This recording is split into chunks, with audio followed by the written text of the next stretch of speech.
राष्ट्रीय आंदोलन का संगठन 1870 के दशक से 1947 तक। इसमें हम लोग पढ़ेंगे राष्ट्रवाद का उदय, उभरता हुआ राष्ट्र, स्वतंत्रता हमारा जन्मसिद्ध अधिकार है, जन राष्ट्रवाद का उदय, महात्मा गांधी का आगमन जो बहुत ही इंपॉर्टेंट है, रॉलेट सत्याग्रह, पूरा चैप्टर ही इंपॉर्टेंट है लेकिन कुछ खास टॉपिक है जो बहुत ही ज़्यादा इंपॉर्टेंट है। रॉलेट सत्याग्रह, खिलाफत और असहयोग आंदोलन, लोगों की पहल कदमी, महात्मा कैसे कहलाए महात्मा गांधी, जिनका जो गांधी क्या नाम थे, महात्मा गांधी बोला जा रहा है लेकिन उनका नाम था क्या, बहुत करमचंद गांधी पूरा नाम था, अभी नाम पूरा याद नहीं आ रहा। तो ये महात्मा कैसे कहलाए, ये सारी बातें पढ़ेंगे इसमें। और खिलाफत और असहयोग आंदोलन, ये भी बहुत इंपॉर्टेंट है। लोगों की पहल कदमी, यानी लोग कब से जुड़ना शुरू किए। हाँ, 1922 से 1929 की घटनाएं, दांडी मार्च क्या है, भारत छोड़ो और उसके बाद क्या हुआ, भारत छोड़ो आंदोलन और उसके बाद क्या हुआ, स्वतंत्रता और विभाजन की ओर, ये सारे टॉपिक हम लोग कवर करेंगे। नमस्कार, जय श्री कृष्णा, राधे राधे। मैं बबली गोस्वामी आपके अपने channel NCERT for all exams में आप सभी का स्वागत करती हूं। हमारा जो NCERT series 6 to 12 SST chapter wise चल रही है, उसका क्लास 8 का आज का चैप्टर 8 है जो लास्ट चैप्टर है। ओके, आप चैनल के साथ बने रहिएगा और एसएसटी के जितने भी सब्जेक्ट हैं, 4 सब्जेक्ट आते हैं एसएसटी के अंतर्गत, वो सारे हम आपके तैयारी कराएंगे और उससे जुड़ा जितने भी क्वेश्चन होंगे 90 से 95% तक आप बहुत अच्छे से कर लेंगे। ओके, शुरू करते हैं। राष्ट्रवाद का उदय, पहला टॉपिक है राष्ट्रवाद का उदय। भारत का मतलब है यहाँ की जनता। भारत यहाँ रहने वाले किसी भी वर्ग, रंग, जाति, पंथ, भाषा या जेंडर वाले तमाम लोगों का घर है। यह देश और इसके सारे संसाधन और इसकी सारी व्यवस्था उन सभी के लिए है। 1870 और 1880 के दशकों में बने राजनीतिक संगठनों में राष्ट्रवाद की चेतना और गहरी हो चुकी थी। इनमें से ज्यादातर संगठनों की बागडोर वकील आज अंग्रेजी शिक्षित, जो अंग्रेजी पढ़े हुए होते थे, अंग्रेजी शिक्षित पेशेवरों के हाथों में थी। पूना सार्वजनिक सभा, ये अंडरलाइन कर देते हैं, ये इंपॉर्टेंट है, जो भी इंपॉर्टेंट रहता है वो अंडरलाइन कर देते हैं। और हाँ, इंपॉर्टेंट तो सब है, जो बोल भी रहे हैं वो भी है तो सारी बात ध्यान से सुनिएगा।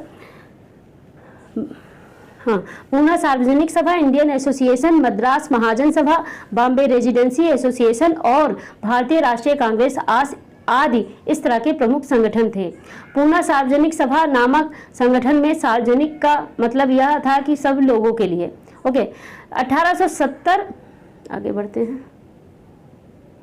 1870 और 1880 के दशकों में ब्रिटिश शासन के प्रति असंतोष और ज्यादा गहरा हुआ। क्यों? क्योंकि 1878 में आर्म्स एक्ट पारित का अधिकार छीन लिया गया। आर्म्स एक्ट पारित आर्म्स एक्ट पारित किया गया। इसके जरिए क्या था कि भारतीयों द्वारा अपने पास जो हथियार रखे जाते थे उसका अधिकार ही छीन लिया गया, जिससे सरकार की आलोचना करने वालों को चुप कराया जा सके। इस कानून में प्रावधान था कि अगर किसी अखबार में कोई आपत्तिजनक चीज छपती है तो सरकार उसकी प्रिंटिंग प्रेस सहित सारी संपत्ति को जब्त कर सकती है। फिर क्या आगे अगला है 1883। ये देखिए 1883 में सरकार ने इल्बर्ट बिल लागू करने का प्रयास किया। इसको लेकर काफी हंगामा हुआ। इस विधेयक में प्रावधान किया गया था कि भारतीय न्यायाधीश भी जो है ब्रिटिश व यूरोपीय व्यक्तियों पर मुकदमे चला सकते हैं, ताकि भारत में काम करने वाले अंग्रेज और भारतीय न्यायाधीशों के बीच समानता स्थापित की जा सके। लेकिन अंग्रेजों के द्वारा इतना विरोध हुआ कि इसको वापस ले लिया गया, जिससे जो भारतीय थे उसमें वो अंग्रेजों के प्रति और गुस्से में आ गए कि ये अंग्रेजी यूरोपीय लोगों के दबाव में ही काम कर रहे हैं। और आगे बढ़ते हैं, एक सेकंड।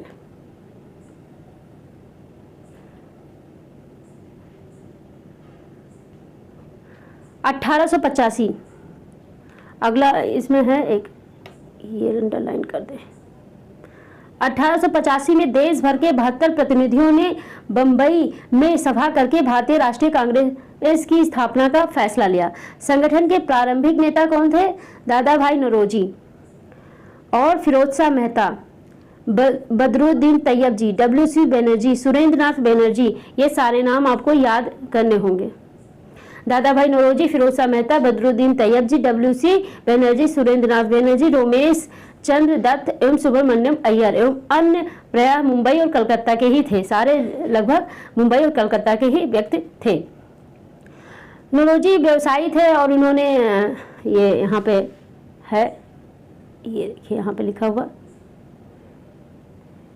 उन्होंने poverty and un British rule in India book लिखी थी, जिससे अंग्रेजों की जो भारत को गरीब करने की जो उनकी स्कीमें चल रही थी और जो वो काम कर रहे थे, यहाँ से सब धन दौलत लेकर वहाँ जा रहे थे और यहाँ इस पर यहाँ की जनता पर बहुत मामूली खर्च कर रहे थे, उस पर इन्होंने लिखा था। काफ़ी फेमस बुक थी, है आज भी। उभरता हुआ राष्ट्र।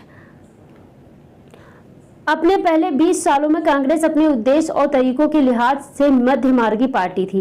इस दौरान कांग्रेस ने सरकार और शासन में भारतीयों को और ज्यादा जगह दिए जाने के लिए आवाज उठाई। कांग्रेस का आग्रह था कि विधान परिषदों में भारतीयों को ज्यादा जगह दी जाए, परिषदों को ज्यादा अधिकार दिए जाए और जिन प्रांतों में परिषदें नहीं हैं वहां उनका गठन किया जाए। कांग्रेस चाहती थी कि सरकार में भारतीयों को भी ऊंचे पद दिए जाए। इस काम के लिए उसने मांग की कि सिविल सेवा के लिए लंदन के साथ साथ भारत में भी परीक्षा आयोजित की जाए। आगे अगला टॉपिक से पहले इसी में पढ़ लेते हैं थोड़ा सा।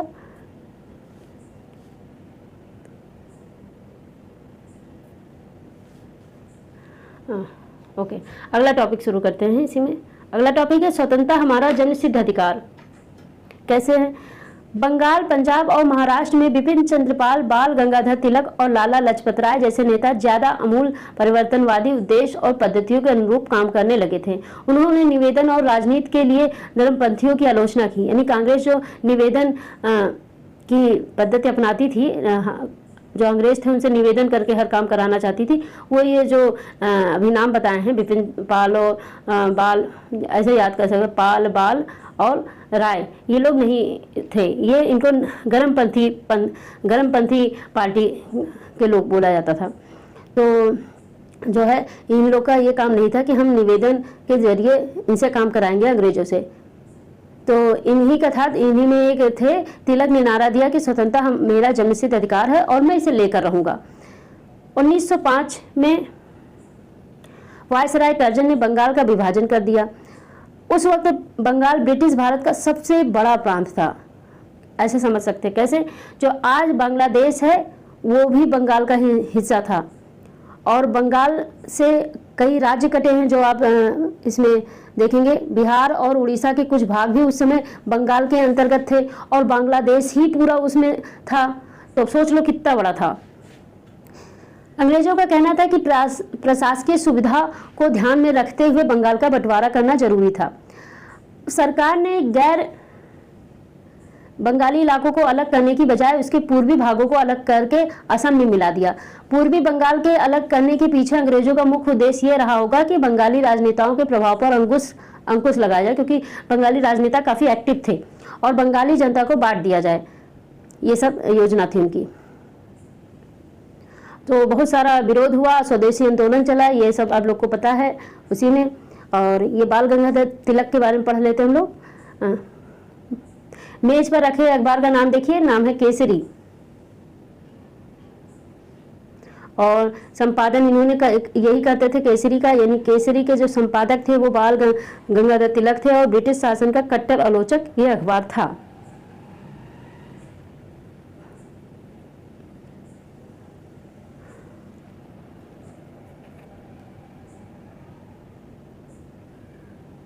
स्वदेशी आंदोलन ने ब्रिटिश शासन का विरोध किया और स्वयं सहायता, स्वदेशी उद्यमों, राष्ट्रीय शिक्षा और भारतीय भाषा के उपयोग को बढ़ावा दिया। स्वराज के लिए अमूल परिवर्तनवादी ने जनता को नामबंद करने और ब्रिटिश संस्थानों व वस्तुओं के बहिष्कार पर जोर दिया। कुछ लोग ब्रिटिश शासन को उखाड़ फेंकने के लिए क्रांतिकारी हिंसा के समर्थक थे। और आगे क्या हुआ घटना? 1906 में मुसलमान जमींदारों और नवाबों के एक समूह ने मुसलमान जमींदार और नवाबों के एक समूह ने ढाका में ऑल इंडिया मुस्लिम लीग का गठन कर दिया।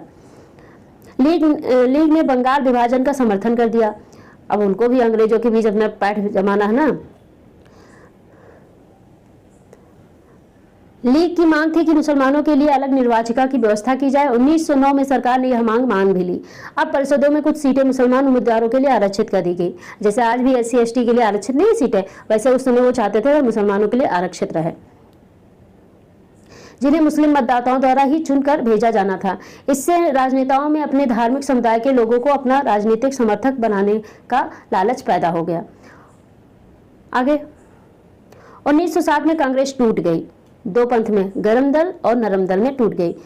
मध्यमार्गी, अब यहाँ पर गरम दल और नरम दल शब्द नहीं यूज किया गया है, लेकिन थोड़ा सा कॉमन सेंस की भी बात होती है। कहीं ऐसा कोई क्वेश्चन पूछा जाए तो जानिएगा किन दो विचारधाराओं में, गरम दल और नरम दल। मध्यमार्गी धड़ा बहिष्कार की राजनीति के विरुद्ध था। इन लोगों का मानना था कि इसके लिए बल प्रयोग की आवश्यकता होती है, जो कि सही नहीं है। संगठन टूटने के बाद कांग्रेस पर मध्यमार्गी का दबदबा बन गया, जबकि तिलक के अनुयायी बाहर से काम करने लगे। दिसंबर 1915 में दोनों खेमों में एक बार फिर एकता स्थापित हुई। अगले साल कांग्रेस और मुस्लिम लीग के बीच ऐतिहासिक लखनऊ समझौते पर दस्तखत हुए और दोनों संगठनों ने देश में प्रातिनिधिक सरकार के गठन के लिए मिलकर काम करने का फैसला लिया। तो सितंबर 1915 में दोनों खेमों में एक बार फिर एकता हुई। दोनों खेमे मतलब जो कांग्रेस 1907 में टूटी थी, ये याद रखिएगा। यानी दोनों जब मिले सितंबर 1915, और ये सूरत अधिवेशन में। अगले साल कांग्रेस और मुस्लिम लीग जो है मिल गए लखनऊ समझौते में। जब लखनऊ का इनका जो अधिवेशन होता है कांग्रेस का, उसमें लखनऊ समझौते पर दस्तखत करते हुए मुस्लिम लीग भी कांग्रेस से मिल गई। आगे बढ़ते हैं। लाला लाजपत राय के बारे में थोड़ा सा पढ़ लेते हैं। ये देखिए लिखा है, लाला लाजपत राय पंजाब के जाने माने राष्ट्रवादियों में से थे। वह याचिका और निवेदनों की राजनीति का विरोध करने वाले अमूल परिवर्तनवादी के एक प्रमुख नेता थे। वह आर्य समाज के भी सक्रिय सदस्य रहे हैं।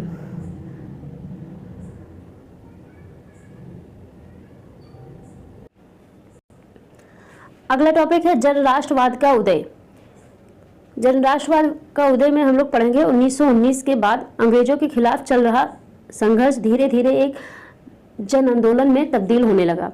यानी सभी लोग जो है उससे जुड़ने लगे, आम जनता, किसान, आदिवासी, विद्यार्थी और महिलाएं बड़ी संख्या में इस आंदोलन से जुड़ते गए।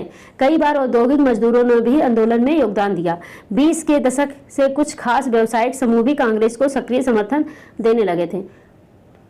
पहले विश्व युद्ध में भारत की आर्थिक और राजनीतिक स्थिति बदल दी थी। पहला विश्व युद्ध हुआ था, उसमें काफी भारत को नुकसान हुआ था। भारत नहीं शामिल था पहले विश्व युद्ध में, लेकिन हमारे जो अंग्रेज सरकार थी वो शामिल थी ना, तो यहाँ के लोग, यहाँ की ही तो सेना थी, उसमें खूब भर्ती किए थे, काफी जन धन की हानि हुई थी। इस खर्चे को निकालने के लिए सरकार ने निजी आय और व्यावसायिक मुनाफे पर भी कर बढ़ा दिया। अब इतना सारा खर्चा हुआ था तो हम लोग पर ही, जो भारतीय जनता थी उसी पर ही टैक्स वैक्स सब बढ़ा के उससे वसूल रहे थे। सैनिक व्यय में इजाफे तथा युद्धक आपूर्ति की वजह से जरूरी कीमतों की चीज़ों में भारी उछाल आया और आम लोगों की जिंदगी मुश्किल होती गई। दूसरी ओर व्यावसायिक समूह युद्ध से बेहिसाब मुनाफा कमा रहे थे।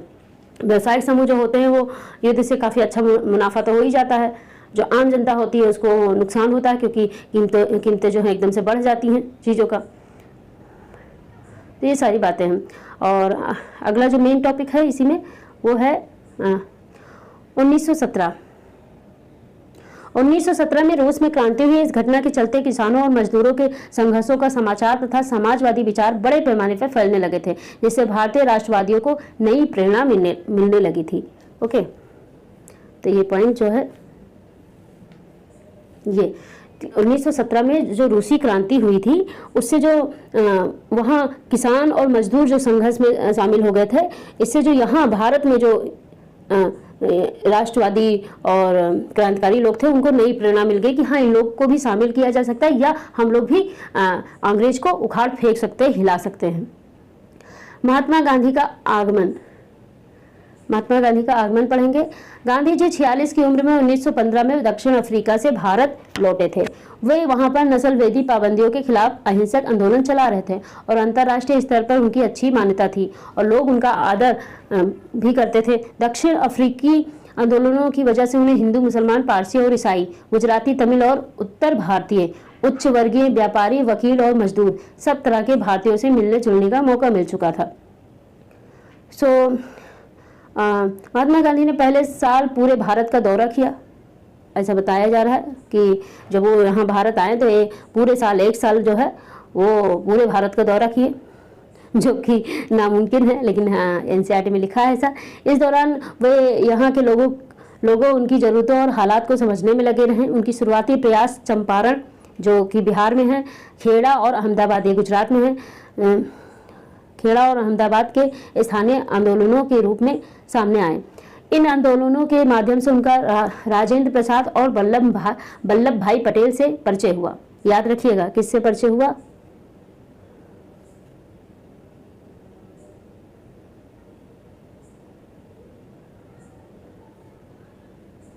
ये राजेंद्र प्रसाद और वल्लभ भाई। 1918 में अहमदाबाद में उन्होंने मिल मजदूरों की हड़ताल का सफलतापूर्वक नेतृत्व किया। रोलेट सत्याग्रह कब शुरू हुआ? 1919 में गांधी जी ने अंग्रेजों द्वारा हाल ही में पारित किए गए रोलेट कानून के खिलाफ सत्याग्रह का आह्वान किया। यह कानून अभिव्यक्ति की स्वतंत्रता जैसे मूलभूत अधिकारों पर अंकुश लगाने और पुलिस को और ज्यादा अधिकार देने के लिए लागू किया गया था। इसमें क्या था कि किसी को भी शक के आधार पर गिरफ्तार कर लिया जाएगा और उसके ऊपर कोई दलील नहीं चलेगी, कोई वकील दलील कुछ नहीं होगा। वो शक के आधार पर जिसको गिरफ्तार किया गया तो वो वहाँ जो सरकार है वो सोचेगी, कोई उसमें दलील नहीं दे सकता। ये सब था उसमें, इसलिए लोगों का विरोध था। महात्मा गांधी, मोहम्मद अली जिन्ना तथा अन्य नेताओं का मानना था कि सरकार के पास लोगों की बुनियादी स्वतंत्रताओं पर अंकुश लगाने का कोई अधिकार नहीं है। उन्होंने इस कानून को शैतान की करतूत और निरंकुशवादी बताया, जो वाकई में था। गांधी जी ने लोगों से आह्वान किया कि इस कानून का विरोध करने के लिए 6 अप्रैल 1919 को अहिंसक विरोध दिवस के रूप में अपमान व याचना दिवस के रूप में मनाया जाए। ये पॉइंट नोट कर लीजिए। अपमान व याचिका दिवस के रूप में 6 अप्रैल को मनाने का कहा था। आंदोलन शुरू करने के लिए सत्याग्रह सभाओं का गठन किया गया। आगे जो अगला टॉपिक है वो फिर है रोलेट सत्याग्रह। ब्रिटिश सरकार के खिलाफ पहला अखिल भारतीय संघर्ष था। अखिल भारतीय यानी संपूर्ण भारत की तरफ से संघर्ष था। हालांकि यह मोटे तौर पर शहरों तक ही सीमित था। अप्रैल 1919 में पूरे देश में जगह जगह जुलूस निकाले गए, हड़तालों का आयोजन किया गया। सरकार ने इन आंदोलनों को कुचलने के लिए दमनकारी रास्ता अपनाया। बैसाखी यानी 13 अप्रैल के दिन, बैसाखी का दिन बोलते ना, 13 अप्रैल के दिन अमृतसर में जनरल डायर द्वारा जालियांवाला बाग में किया गया हत्याकांड इसी दमन का हिस्सा था। इस नरसंहार पर रविंद्रनाथ टैगोर ने अपनी पीड़ा और गुस्सा जताते हुए नाइटहुड की उपाधि वापस कर दी थी अंग्रेजों को। ओके, रोलेट सत्याग्रह, देखो यहाँ कुछ भी नहीं छोड़ेंगे क्योंकि सब इंपॉर्टेंट है। रोलेट सत्याग्रह के दौरान लोगों ने ब्रिटिश शासन के खिलाफ हिंदुओं और मुसलमानों के बीच गहरी एकता बनाए रखने के लिए प्रयास किया। महात्मा गांधी भी यही चाहते थे। उनकी राय में भारत में यहाँ रहने वाले सभी लोगों यानी सभी हिंदुओं, मुसलमानों और अन्य धर्मों के लोगों का देश है, उनको मिलजुल कर रहना चाहिए, उनका कहना था। उनकी गहरी आकांक्षा थी कि हिंदू मुसलमान किसी भी न्यायपूर्ण उद्देश्य के लिए एक दूसरे का समर्थन करें। खिलाफत आंदोलन और असहयोग आंदोलन। 1920 में अंग्रेजों ने तुर्की के सुल्तान पर बहुत सख्त संधि थोप दी थी। जलियांवाला बाग हत्याकांड की तरह इस घटना पर भी सरकार ने लोगों में भारी गुस्सा था। भारतीय मुसलमान यह भी चाहते थे कि पुराने ऑटोमन साम्राज्य में स्थित पवित्र मुस्लिम स्थानों पर खलीफा का नियंत्रण बना रहना चाहिए। ये चाहते थे कि खलीफा का ही नियंत्रण बना रहे, जबकि जो अंग्रेज थे वो उस नियंत्रण को अपने कब्जे में ले रहे थे। अच्छा, जो इंग्लैंड था, ब्रिटेन था, वो उपनिवेशिक सरकार थी, उसमें लगभग सभी देशों पर अपना उपनिवेश स्थापित किया, यानी सभी देशों पर लगभग राज स्थापित किया व्यापार के बहाने। ओके, अगला इसी में है 1921-22 के दौरान असहयोग आंदोलन को और गति मिली। हजारों विद्यार्थियों ने सरकारी स्कूल कॉलेज छोड़ दिए। मोतीलाल नेहरू, CR दास और C राजगोपालचारी और आसफ अली जैसे नाम सारे याद रखना इन लोगों के, ये कहानी में सब याद रखो। ये नाम C राजगोपालचारी, मोतीलाल नेहरू, CR दास, इन लोगों ने वकालत छोड़ दी। जगह जगह लोगों ने विदेशी कपड़ों की होली जलाई। 1920 से 22 के बीच विदेशी कपड़ों के आयात में भारी गिरावट आ गई। लोग खरीदना बंद कर दिए कि हम विदेशी अब नहीं खरीदेंगे। अगला टॉपिक है लोगों की पहलकदमी। लोगों की पहलकदमी में बस इतना जानना है कि सारे लोग जो है जुड़ते गए, चाहे आदिवासी हो, चाहे गरीब हो, चाहे किसान हो, सारे लोग इस आंदोलन से जुड़ते गए। इसमें जो एक मेन पॉइंट है, ये चलो नोट कर लेते हैं। खेड़ा जो गुजरात में है, पाटीदार किसानों ने अंग्रेजों द्वारा थोप दिए गए भारी लगान के खिलाफ अहिंसक अभियान चलाया। तटीय आंध्र प्रदेश और तमिलनाडु के भीतरी भागों में शराब की दुकानों की घेराबंदी की गई। आंध्र प्रदेश के गुंटूर जिले में आदिवासी और गरीब किसानों ने बहुत सारे वन सत्याग्रह किए। तो ये टाइप के जो है सत्याग्रह हुए। घेराबंदी का मतलब समझ लीजिए, इसके शब्दों में लोगों को किसी इमारत या दुकान में जाने से रोकने के लिए किया जाने वाला विरोध प्रदर्शन घेराबंदी के उसमें आता है।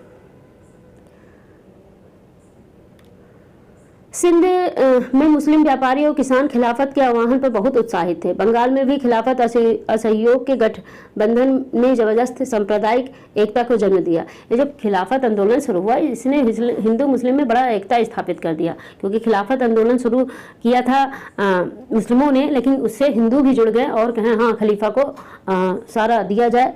और जो है इंग्लैंड है जो अपने नियंत्रण में ले रहा पवित्र स्थान जिनको ये लोग मानते थे, तो उसने कहा कि हाँ दिया जाए, तो इससे बड़ी एकता आ गई। एकता कब तक थी ये तो जानते ही हैं आप लोग। पंजाब में सिखों के अकाली आंदोलन ने अंग्रेजों की सहायता से गुरुद्वारों में जमे बैठे भ्रष्ट महंतों को हटाने के लिए आंदोलन चलाया। बताओ, ये भी एक समस्या बहुत थी। तो ये सब चलता रहा। गांधी जी बहुत पूजनीय हो गए। गांधी जी को जनता के महात्मा, कैसे कैसे जनता के महात्मा बन गए, ये देखिए। नई नई कहानियाँ थी। अभी इसमें तो आप लोग कम पढ़ रहे हैं। जब इंटर की 11th और 12th की हिस्ट्री पढ़ेंगे तो उसमें कहानियाँ ऐसी ऐसी उस समय अफवाहें फैली थी कि हंसते हंसते लूटपोट हो जाएंगे। जैसे एक वाकया है, इसमें बताया गया कि गांधी जी को लेकर यह था कि एक ऐसा महात्मा जन्मा है जो डंडी हिलाता है और सब चीज़ें सारे कष्ट दूर कर देता है। तो ये सारे अफवाहें उस समय फैली हुई थी। और जब कोई काम बन जाए तो उनको ये यकीन नहीं होता था कि हमारे संगठित होने से ये काम बना है, अंग्रेज डर गए हैं, ऐसा हुआ। उनको लगता है सब गांधी जी की वजह से लग गया। तो ये सब चीज़ें थी उस समय। तो इससे वो जनता के महात्मा बन गए, महात्मा। लेकिन महात्मा सबसे पहले बोला, जो शब्द का संबोधन किया था वो सुभाष चंद्र बोस ने सिंगापुर से उनको फ़ोन किया था, कॉल किया था, तब कहा था। अगला टॉपिक 1922 से 1929 की घटनाएं। महात्मा गांधी हिंसक आंदोलनों के विरुद्ध थे। इसी कारण फरवरी 1922 में जब किसानों की एक भीड़ ने चोरी चोरा पुलिस थाने पर हमला कर उसे जला दिया तो गांधी जी ने अचानक असहयोग आंदोलन वापस ले लिया। उस दिन 22 पुलिस वाले मारे गए। किसान इसलिए बेकाबू हो गए थे क्योंकि पुलिस ने उनके शांतिपूर्ण जुलूस पर गोली चला दी थी। असहयोग आंदोलन खत्म होने के बाद गांधी जी के अनुयायी ग्रामीण इलाकों में रचनात्मक कार्य शुरू करने पर जोर देने लगे। चित्तरंजन दास और मोतीलाल नेहरू जैसे अन्य नेताओं की दलील थी कि पार्टी को परिषद चुनाव में हिस्सा लेना चाहिए और परिषदों के माध्यम से सरकारी नीतियों को प्रभावित करना चाहिए।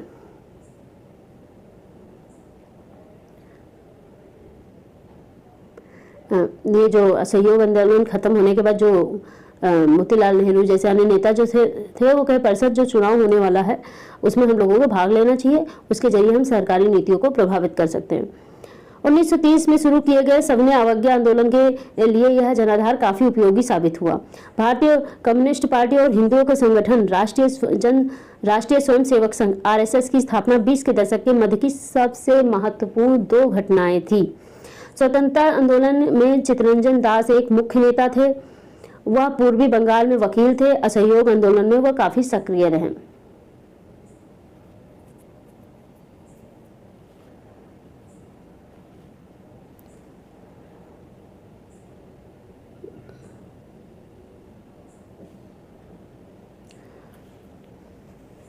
अध्यापकों की सहायता से उनके विचारों के बारे में पता लगाएं। इसी दौरान क्रांतिकारी राष्ट्रवादी भगत सिंह भी सक्रिय थे। इस दशक के आखिर में कांग्रेस ने पूर्ण स्वराज का प्रस्ताव पारित कर दिया। जवाहरलाल नेहरू की अध्यक्षता में 1929 में पारित किए गए प्रस्ताव के आधार पर 26 जनवरी 1930 को पूरे देश में स्वतंत्रता दिवस मनाया गया, जबकि स्वतंत्रता दिवस एक्चुअल में कब है? 1947 में 15 अगस्त 1947, जबकि मनाया जाता है कहा गया था कि 26 जनवरी को मनाया जाएगा, लेकिन बीच में ही सारी चीज़ें आ गई जो संभावना नहीं थी और सोचे नहीं थे। इसलिए तो जो प्रस्ताव पारित हुआ था वो 1929 में पारित हुआ था, 28 दिसंबर 1929। कांग्रेस अधिवेशन कब होता है? कांग्रेस का जिस दिन स्थापना हुआ। बहरे कानों को सुनाने के लिए धमाके की जरूरत होती है, इंकलाब जिंदाबाद। इसको भी पढ़ लेते थोड़ा। दांडी कितना है भी अभी, भारत छोड़ो। उसके बाद ये जो न्यू एनसीईआरटी है इसमें मर्ज कर दिया गया ना, एक और लेसन था पुराने में। बहुत लॉन्ग हो जाएगा वीडियो, सो हम मोटा मोटा ही बता रहे हैं। ये आप पढ़ लेंगे एनसीईआरटी से, इसमें कुछ समझना नहीं है, स्टोरी है। भारत छोड़ो और उसके बाद क्या हुआ था? महात्मा गांधी ने दूसरे विश्व युद्ध के बाद अंग्रेजों के खिलाफ आंदोलन का एक नया चरण शुरू किया। उन्होंने अंग्रेजों को चेतावनी दी कि वो फौरन भारत छोड़ दें। गांधी जी ने भारतीय जनता से आह्वान किया, करो या मरो के नारे सिद्धांत पर चलते हुए अंग्रेजों के विरुद्ध अहिंसक ढंग से संघर्ष करें। गांधी जी और अन्य नेताओं को फौरन जेल में डाल दिया गया। इसके बावजूद यह आंदोलन फैलता गया। किसान और युवा इस आंदोलन में बड़ी संख्या में शामिल हो गए। सब पढ़ाई लिखाई छोड़कर इसमें कूद पड़े थे। सबसे पहले अंग्रेजों ने बर्बर दमन का रास्ता अपनाया। 1943 के अंत तक 90,000 से ज्यादा लोग गिरफ्तार कर लिए गए थे और लगभग 1,000 लोग पुलिस की गोली से मारे गए थे। ये सब आंकड़े सरकारी हैं, और भी ज्यादा हो सकते हैं, बहुत सारे हो सकते हैं, क्या होते ही हैं। सरकार तो जो आंकड़े होती हैं वो कम ही बताती हैं, इस तरह के आंकड़े, मौत वाले आंकड़े। बहुत सारे इलाकों में हवाई जहाज़ों से भी भीड़ पर गोलियां बरसाने के आदेश दिए गए, परंतु आखिरकार इस विद्रोह ने ब्रिटिश राज को घुटने टेकने के लिए मजबूर कर दिया। स्वतंत्रता और विभाजन की ओर कैसे घुटने टेके थे, क्या है, ये आप आगे की क्लास में विस्तार से पढ़ेंगे। इसमें बस इतना ही है। अभी सुभाष चंद्र बोस के बारे में पढ़ लेंगे। अभी हम लोग स्वतंत्रता और विभाजन की ओर पढ़ते हैं। 1940 में मुस्लिम लीग ने देश के पश्चिमोत्तर तथा पूर्वी क्षेत्रों में मुसलमानों के लिए स्वतंत्र राज्यों की मांग करते हुए प्रस्ताव पारित किया। पश्चिमोत्तर ये हुआ, ये उत्तर, दक्षिण, पूरब, पश्चिम, ये पश्चिमोत्तर और ये पूरब का हिस्सा। तो यहाँ दो जगह वो मांग की है कि हम जो है स्वतंत्र राज मुझे दे दिया जाए। क्यों मांग की? क्योंकि वो धार्मिक आधार पर मांग रहा था। यहाँ पे मुस्लिमों की संख्या ज़्यादा थी, यहाँ पे और यहाँ पे, तो चाहता था कि यहाँ पे हमें मिल जाए। यहाँ वाला जो आज बांग्लादेश कहलाता है और ये वाला पाकिस्तान, पहले ये दोनों मिल गया था पाकिस्तान को। ये पश्चिम पाकिस्तान इसका नाम था, पश्चिम, और इसका पूर्वी पाकिस्तान नाम था। ओके, बाद में तो वो भी छिन गया क्योंकि उनके अपने कर्मों की वजह से।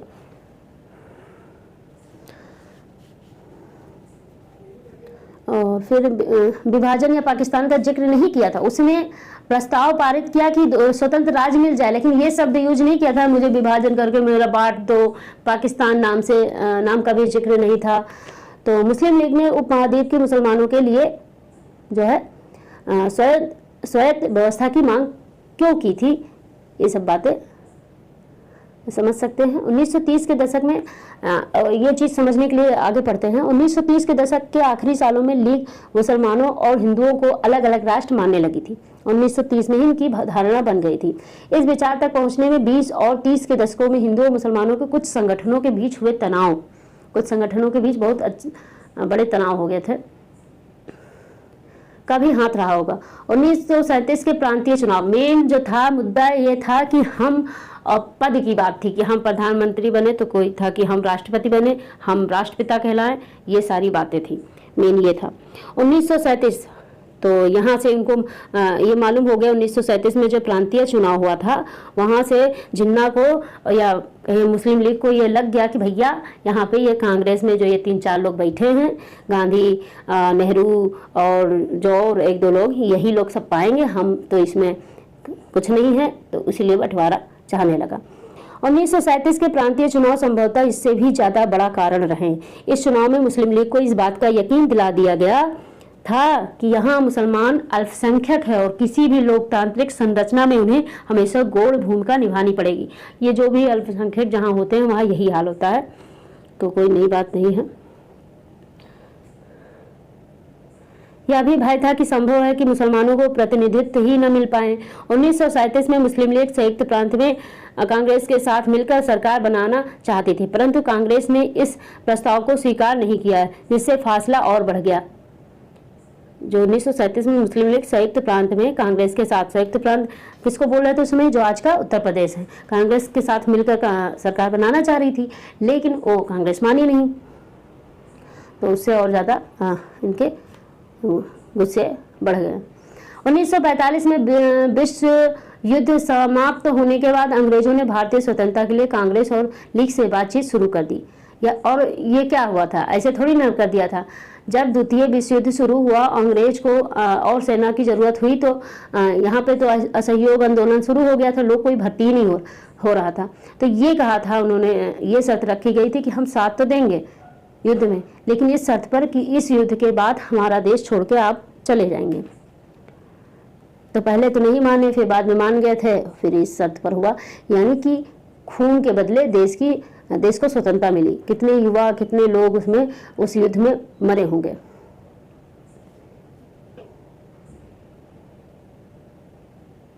और 1946 में दोबारा प्रांतीय चुनाव हुआ, अब 46 में भी हुआ। सामान्य निर्वाचन क्षेत्रों में कांग्रेस का प्रदर्शन तो अच्छा रहा, परंतु मुसलमानों के लिए आरक्षित सीटों पर लीग को बेजोड़ सफलता मिली। लीग पाकिस्तान की मांग पर चलती रही। मार्च 1946 में ब्रिटिश सरकार ने इस मांग का अध्ययन करने और स्वतंत्र भारत के लिए एक सही राजनीतिक बंदोबस्त सुझाने के लिए 3 सदस्यीय परिसंघ भारत भेजा। इस परिसंघ ने सुझाव दिया कि भारत अविभाजित रहे और उसे मुस्लिम बहुल क्षेत्रों को कुछ स्वायत्तता देते हुए एक ढीले ढाले महासंघ के रूप में संगठित किया जाए। कांग्रेस और मुस्लिम लीग दोनों ही इस प्रस्ताव के कुछ खास प्रावधानों पर सहमत नहीं थे। अब देश का विभाजन अवश्य होना था। कैबिनेट मिशन की इस विफलता के बाद मुस्लिम लीग ने पाकिस्तान की अपनी मांग मनवाने के लिए जन आंदोलन शुरू करने का फैसला लिया। उसने 16 अगस्त, ये तारीख याद रखना, 1946 को प्रत्यक्ष कार्रवाई दिवस मनाने का आह्वान किया। इसी दिन कलकत्ता में दंगे भड़क उठे जो कई दिन चलते रहे। इन दंगों में हजारों लोग मारे गए। मार्च 1947 तक उत्तर भारत के विभिन्न भागों में भी हिंसा फैल गई। ये तस्वीर देखिए। हिंसा फैलने के कई कारण थे और सबसे बड़े जो जिम्मेदार थे वो उस समय के जो राजनेता थे, चाहे नेहरू हो, जिन्ना हो, जो भी हैं सब लोग, क्योंकि दोनों पक्ष के लोग मरे थे।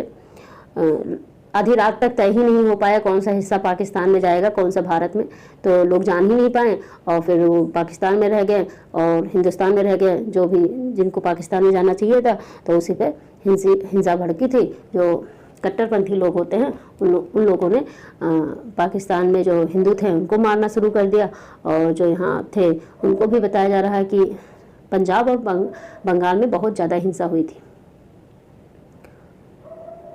कई लाखों लोग मारे गए, कई लाख लोग मारे गए। असंख्य महिलाओं को विभाजन की इस हिंसा में अकथनीय अत्याचारों का सामना करना पड़ा। अकथनीय शब्द का मतलब समझ सकते हैं, क्योंकि बच्चों की बुक होती है तो उसमें शब्दों का चयन सही से रखते हैं, लेकिन एक बड़ा व्यक्ति समझ सकता है। महिलाओं को विभाजन की इस हिंसा में अकथनीय अत्याचारों का सामना करना पड़ा। तो जब कुछ भी होता है महिलाओं के साथ, जानते ही हैं कि कितने भयंकर टाइप से अत्याचार हो सकते हैं। करोड़ों लोगों को अपने घर बार छोड़कर भागना पड़ा। अपने मूल स्थानों से बिछड़कर ये लोग रातों रात अजनबी जमीन पर शरणार्थी बनकर रह गए। विभाजन का नतीजा यह भी हुआ कि भारत की सकल सूरत बदल गई, इसके शहरों का माहौल बदल गया और नए देश पाकिस्तान का जन्म हुआ। इस तरह ब्रिटिश शासन से स्वतंत्रता का यह आनंद विभाजन की पीड़ा और हिंसा के साथ हमारे सामने आया। तो आनंद और पीड़ा के साथ आया।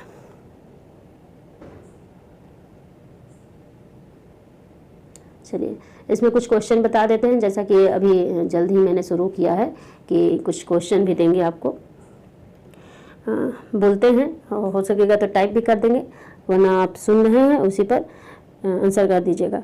क्वेश्चन नंबर 1, वर्नाक्यूलर एक्ट कब पारित किया गया था? क्वेश्चन नंबर 2, साइमन कमीशन का गठन कब किया गया? चोरी चोरा की घटना कब हुई? नंबर कौन सा हुआ?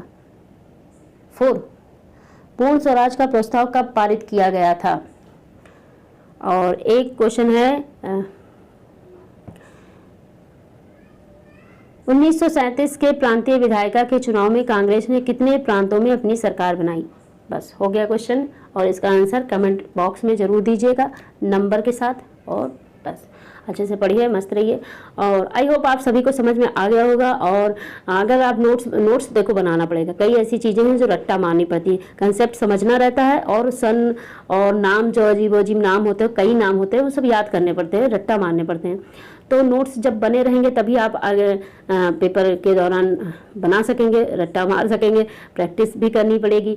आप बना ले तो बहुत अच्छा, नहीं बना सकते नोट्स तो आप जो है, जो व्हाट्सएप नंबर रिफ्लेक्ट हो रहा है उस पर आप संपर्क करिए, और आपको बहुत मामूली फीस पर बने बनाए नोट्स मिल जाएंगे। और हाँ, ये नोट्स जो है वो ये नहीं कि बस सीटेट का बेड़ा पार लगाएगा, और भी अदर जो कॉम्पिटिटिव एग्ज़ाम होते हैं, एसएसटी से जुड़ा क्वेश्चन पूछे जाते हैं, तो उसके लिए भी काम आएंगे। ओके, सो अच्छे से पढ़िए, मस्त रहिए, और जाते हैं। Good bye, bye bye.